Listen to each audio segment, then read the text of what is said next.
सर्वमङ्गलमाङ्गल्ये शिवे सर्वार्थसाधिके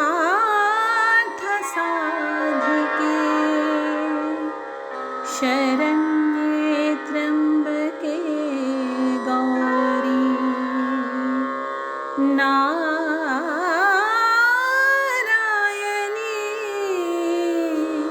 नमोस्तुते।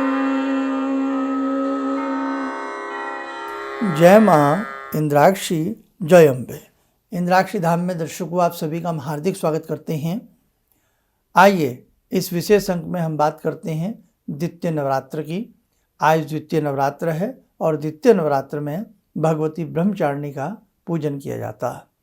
आज के दिन कौन सा पाठ किया जाएगा, क्या भोग लगेगा, तिथि के हिसाब से और दिन के हिसाब से ये भी नोट कराएंगे, और कल क्या भोग लगेगा तिथि और दिन के हिसाब से आज के इस अंक में ये भी हम आपको बता देंगे। दूसरी बात, आप किसी भी मंत्र को माला से जपते हैं तो माला में यदि आप एक काम कर सकें जो दुर्गा सप्तशती में भी दिया गया है कि माला को हाथ में लेकर के केवल एक बार यदि वो मंत्र पढ़ लें तो आपकी माला में ऊर्जा आएगी, आपकी माला एक तरह से सिद्धि का कार्य करेगी और आपकी माला शुद्ध हो जाएगी।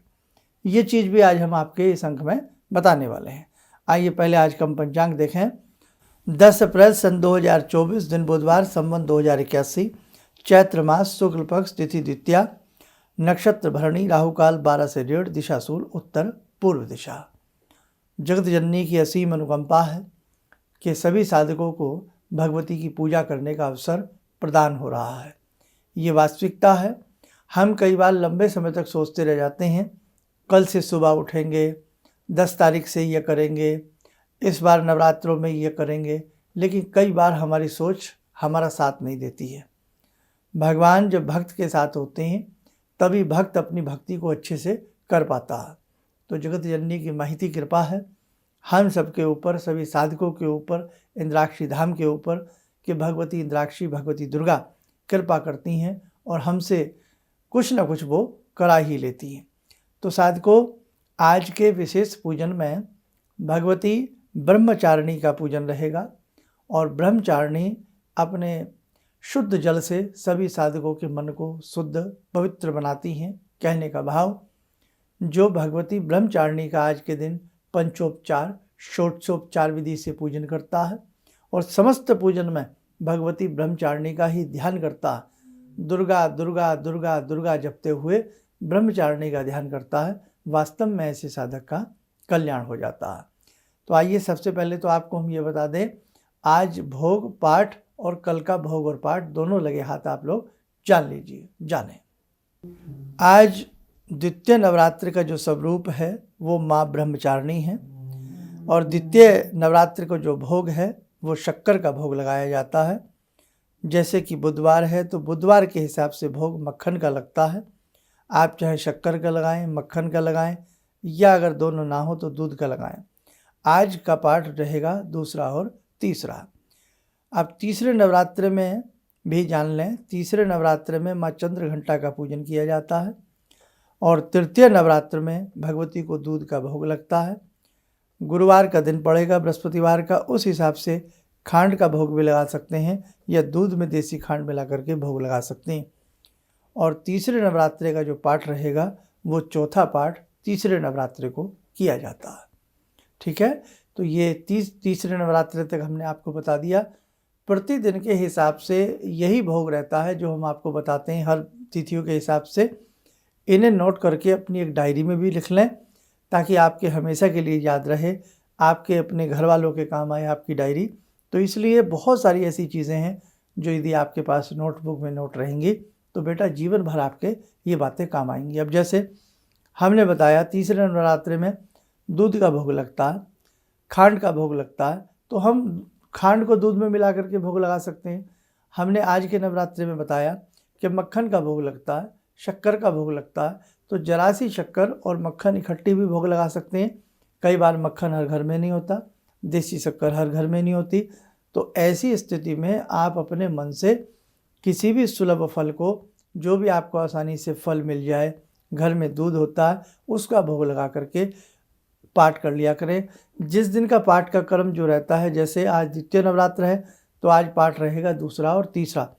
बाकी आगे पीछे की जितनी भी चीज़ें हैं, जैसे कवच है, अर्गला है, कीलक है, देवी अथर्व शीर्षम है, सूक्त हैं, दोनों तंत्रोक्त सूक्त है, देवी सूक्त हैं, नवारण मंत्र की माला है, वो एज इट इज़ रहेगी और बाकी पाठ चेंज होता रहेगा। ऐसे ही कल आगे पीछे का सारा जुगतू रहेगा। कल पाठ कौन सा होगा? तीसरे नवरात्र में चौथा, ठीक है। तो ये सारी बात ध्यान रखना। और जब चौथा नवरात्र आता है तो उसमें पाठ ज़्यादा होते हैं, 5वां, 6वां, 7वां, 8वां, तो उस दिन थोड़ा सा जल्दी उठने का प्रयास करें क्योंकि 4 पाठ एक साथ पढ़ेंगे उस दिन। अब देखो, हम बात कर रहे थे माला के संस्कार की। कई बार हमारी माला पृथ्वी पर टच नहीं होनी चाहिए, ये ध्यान रखें, क्योंकि अर्थ इज ए मैग्नेट।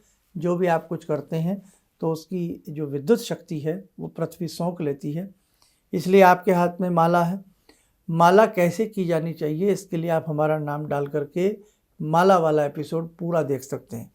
आज का जो हमारा वो प्रयोजन है वो ये है कि माला का संस्कार मंत्र होता है। आप माला को रुद्राक्ष की माला हो, आपके पास तुलसी की माला हो, आपके पास मूंगे की हो, या आपके पास लाल चंदन की माला हो, कोई सी भी माला हो, लेकिन हर जाप में सर्वश्रेष्ठ माला जो मानी गई है वो मानी गई है रुद्राक्ष की। प्योर शुद्ध रुद्राक्ष की माला आपके पास हो। माला को हल्का सा जो ऊपर का सुमेरु होता है, जल से हल्का छींटा या जल लगा करके उसे एक तरह से शुद्ध कर लिया जाता है। दाहिने हाथ में माला को रखें। दुर्गा सप्तशती अपनी खोलें। दुर्गा सप्तशती में जहाँ नवारण मंत्र की विधि दी गई है, पाठ विधि नवारण मंत्र वाली, यानी कि हमारे पास तो ये थोड़ी पुरानी बुक है, इसका पेज नंबर 45 है। आप जहाँ से सप्तशती के न्यास प्रारंभ होते हैं वहाँ से देख लेना, उससे पहले से। और मैं और थोड़ा सा इजी बना दूँ आपके लिए। देखो, जहाँ पर ये देवी अथर्व शीर्षम पूर्ण होता है, आपकी पुस्तक में इंडेक्स में चले जाना, देवी अथर्व शीर्षम देख लेना। आपके पास चाहे हिंदी की किताब हो, संस्कृत की हो, उड़िया की हो, गुजराती, कन्नड़, किसी की भी भाषा में, गीता प्रेस की दुर्गा सप्तशती हो, तो देवी अथर्व शीर्षम पे चले जाना। उसके बाद आएगी नवारण विधि, और नवारण विधि में ही अंत में माला का मंत्र दिया गया है। दाहिने हाथ पर माला रखें और माला रखने के बाद यहाँ से इस मंत्र को पढ़ें, ऐं ह्रीं अक्ष मालिकाई नमः। उसके बाद माला हाथ में रखी रहे, ओम माम माले महामाये सर्वशक्ति स्वरूपिणी, ये मंत्र है। और नीचे तक है, लास्ट की लाइन में आ रहे हैं, सर्वसिद्धिम परिकल्पे परिकल्पे में स्वाहा। मस्तक से माला को लगाएं और माला में ध्यान रखना, सुमेरु माला का पार नहीं किया जाता। और माला का आप अपनी रिंग फिंगर के ऊपर माला रखें, मध्यमा उंगली और अंगूठे के सहारे से माला को मन के नीचे की तरफ चलते रहते हैं, जैसे ओम ओम ओम ओम नीचे की तरफ माला चलती रहती है। पूरा वीडियो देख लो, नहीं तो 1-2 दिन में एक नई वीडियो और बना देंगे, उसमें आपको माला के बारे में और अच्छे से बता देंगे। तो ये माला का संस्कार मंत्र है, शुद्धि मंत्र है, इसको पढ़ लेना चाहिए। इससे माला के दानों में और तेज की वृद्धि होती है, माला का शुद्धिकरण होता है, माला का संस्कार होता है। माला की कृपा से ही एक साधक भगवान के स्थान तक पहुंच पाता है। भाई, सबसे पहले तो माला पे ही मंत्र जपता है ना, जपा जब भी हम जप सकते हैं, लेकिन अगर माला से मंत्र जप रहे हैं तो ये संस्कार सिद्धि मंत्र जरूर आप एक बार पढ़ लिया करें, ठीक है। आगे बात समझ में। अब देखो, एक चीज़ और ध्यान रखना, माला जब भी हम करें, माला जमीन पर टच नहीं होनी चाहिए। माला का सुमेरु कभी पार करके नहीं जाप किया जाता। जैसे ही माला का सुमेरु किसको कहते हैं, जो अंतिम वाला सबसे ऊपर वाला सुमेरु होता है, ऊपर की तरफ खड़वा जो होता है, वहीं से हम वापस माला को दोबारा से गिन लेते हैं। और माला की गिनती के लिए सबसे अच्छा है चिकनी मिट्टी की गोलियां बना करके रखें। चिकनी मिट्टी की गोलियां ना हो तो उसकी एवज में आप लोग क्या करें, आप चिकनी मिट्टी के साथ साथ जैसे कुशा के तृण रख सकते हैं। बहुत लोग क्या करते हैं, चावल के दाने रख लेते हैं, तो अन्न नहीं रखना चाहिए। अन्न ना ही रखें तो अच्छा है। इससे तो बढ़िया आप किसी भी, जैसे अनार का पेड़ है, कोई ऐसा पेड़ है, तो उसकी छोटी छोटी लकड़ियाँ काट करके छोटे छोटे पीसेस गिनती के लिए अलग से बना लें, नहीं तो सबसे अच्छा है चिकनी मिट्टी ले लें, उसमें मुल्तानी मिट्टी मिला लें, गंगा जल से गूंथ करके छोटी छोटी सी गोलियां बना करके रख लें, 20-30 रख लें, है ना। तो आपको जैसे 11 माला करनी है तो कटोरी में गोलियां रखें, एक कटोरी खाली रखें, इधर से उधर उनको एक एक करके रखते जाएं। एक एक माला पूरी होने पे गिनती का हिसाब शुद्ध होता है। बहुत सारी ऐसी चीज़ें हैं जो आपको सीखना बाकी है। माला भी नाना भांति की होती है। मूंगे की माला होती है, रुद्राक्ष की माला तो आप जानते ही हैं, तुलसी की माला होती है, कमलगट्टे की माला होती है, स्फटिक की माला होती है, हकीक की माला होती है, पन्ने की माला होती है, तुरमली की माला होती है, और ना जाने कितने प्रकार की मालाएं हैं। लेकिन हमारा जाप किस प्रकार का, आम जो हम साधारण साधक घर में मंत्र जाप करते हैं, चाहे गणपति का कर रहे हैं, शिव जी का कर रहे हैं, राम जी का कर रहे हैं, भवानी का कर रहे हैं, तो रुद्राक्ष की माला से ही जाप करें। एक ही माला से आप कई प्रकार के मंत्रों का जाप कर सकते हैं। किसी प्रकार का उसमें कोई वहम नहीं है, कोई उसमें डर वाली बात नहीं होती है। ठीक है, आगे बेटा बात समझ में। तो कहने का भाव ये छोटी छोटी चीज़ें हैं जो आपकी दैनिक साधना में आपको बहुत काम आएंगी। सार्वजनिक रूप से जब बहुत सारे लोग बैठे हों या 4-5 लोग बैठे हों तो माला को गोमुखी के अंदर, जो माला की गोमुखी आती है ना, कपड़े की 20-30 रुपया की आती है, उसमें रखी जाती है। और इस उंगली को, इंडेक्स फिंगर को बाहर निकालने का उसमें एक होल होता है, छेद होता है, ये उंगली बाहर निकाल ली जाती है और बाकी अनामिका उंगली के ऊपर माला रख करके माला को चलाया जाता है। सुमेरु उसका पार नहीं किया जाता। ढक करके, कहते हैं ना भजन जो होता है, भजन और भोजन थोड़ा सा एकांत में और आराम से लोगों की निगाह से हटकर ही करना चाहिए। तो और ये जो तर्जनी उंगली होती है, इसलिए इस उंगली को उस पर टच नहीं किया जाता। ये उंगली इशारे को अंकित करती है और बहुत सारी बातें हैं। तो ये उंगली से हम तिलक भी किसी को नहीं लगाते हैं। ये उंगली तो केवल बस लोगों को एक तरह से दूसरा ही कार्य करती है, धमकाने का भी काम करती है। कई बार किसी पे उंगली भी उठती है इस उंगली से, इसलिए इसको नहीं पूजा पाठ में प्रयुक्त किया जाता है। भगवान को तिलक लगाएं तो भी हमने कहा था रिंग फिंगर का ही हम प्रयोग करते हैं। और बहुत सारी चीज़ें हैं पुराने अंकों में, हमारे पुराने अंक भी यदा कदा आप लोग सुन लिया करें, उनसे भी आपको काफ़ी जानकारी प्राप्त होती रहेगी। दूसरा हमने कल आपको बता ही दिया था, विदिन 1 मंथ हम प्रयास कर रहे हैं, जितने भी हमसे जुड़े हुए साधक हैं, चाहे वो हमसे दीक्षित हैं या हमसे दीक्षित नहीं भी हैं, मिलना चाहते हैं, एक धर्म की चर्चा करना चाहते हैं, एक सत्संग हमारे साथ सुनना चाहते हैं, करना चाहते हैं, तो 1 महीने के अंदर अंदर हमारा प्रयास रहेगा। एक अपना स्थान हम चुन रहे हैं, अभी आश्रम में तो तैयारी चल रही है, वहाँ नहीं, एक दूसरे स्थान पर हम आप सबसे मिलने का प्रयास करेंगे।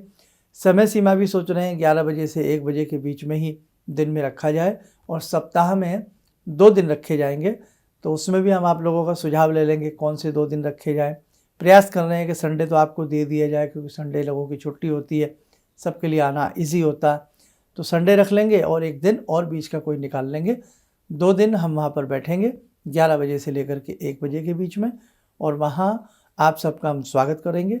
कोई भी वहाँ पर आकर के धर्म चर्चा में शामिल हो सकता है। ठीक है, बहुत लंबे समय से आपको इंतजार था और हमें भी आपसे मिलने का इंतज़ार था। आइए, समय हो चला है जगत जननी से जुड़ने का। आज की ध्यान साधना में जुड़ते हैं भगवती ब्रह्मचारिणी से।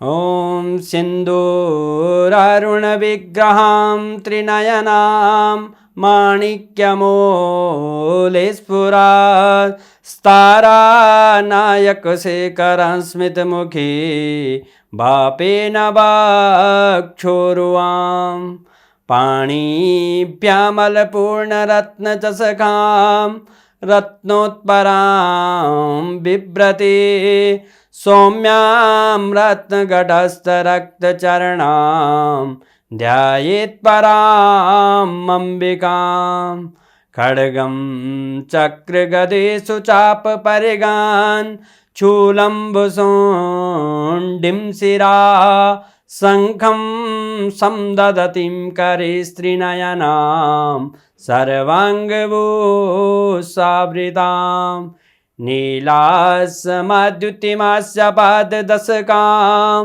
सेवे महाकालिकां यामास्तो स्वपितैहरो कमलजो हन्तुं मधुं कैटवम् विद्युद्दामसमप्रभां मृगपते स्कन्दस्थितां भीषणां कन्या विहकरवालखेटविलसा धस्ताविरासेवितां हस्ते चक्रगदाशिखेटविशिखां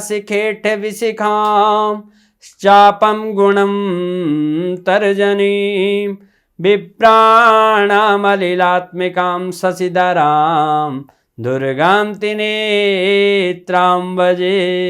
कवच बना लें, ध्यान करें, भगवती का शुभ आशीष हम सबके ऊपर बरस रहा है।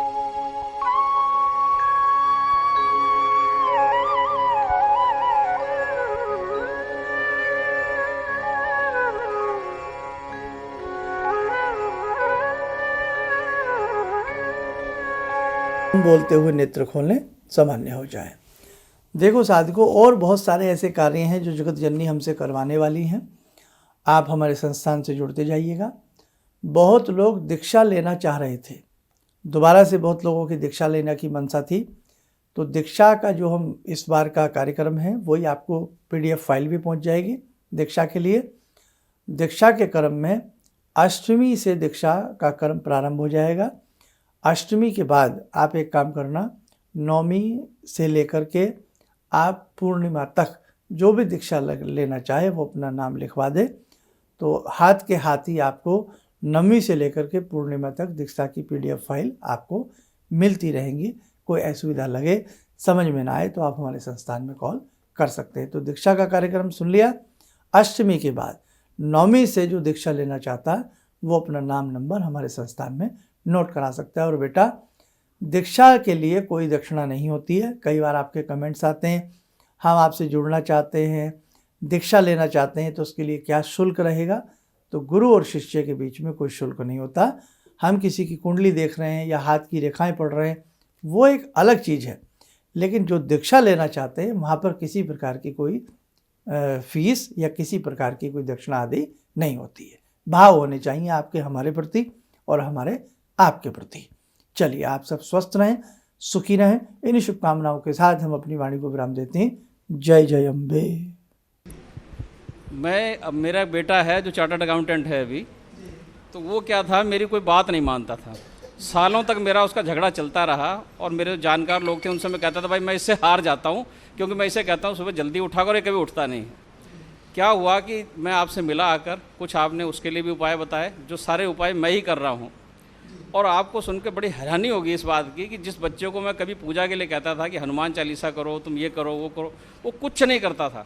आज मैं बड़ा हैरान हूँ कि सोमवार के दिन वो उठता है, खुद ही जो है वो मेरे घर में बेल का पेड़ भी लगा है, बेल के पत्ते तोड़ता है और उनके 11 सेट बनाता है। कहाँ से उसने लिया मुझे पता नहीं। और भगवान शंकर पर जाकर जल चढ़ाता है, उन पर राम राम लिखता है। और ये सब जो मैं ये समझ पाया हूँ कि जो मैं 2 महीने से आपका ये जो कर रहा हूँ मंत्र का जो है, तो मेरे ख्याल में इससे बड़ी उपलब्धि तो और कोई हो नहीं सकती। धन्यवाद। किसी भी समस्या के समाधान के लिए मिले प्रसिद्ध हस्तरेखा एवं वास्तु विशेषज्ञ प्रोफेसर धर्मेंद्र शर्मा जी से।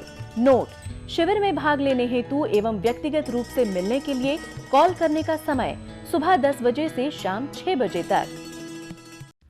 हमारे विभिन्न ज्ञानवर्धक कार्यक्रम देखने के लिए आप हमें अभी सब्सक्राइब करें, बेल आइकन को प्रेस करें ताकि आप देख सकें हमारा कार्यक्रम सबसे पहले। और अधिक जानकारी के लिए फेसबुक पेज को लाइक करना न भूलें।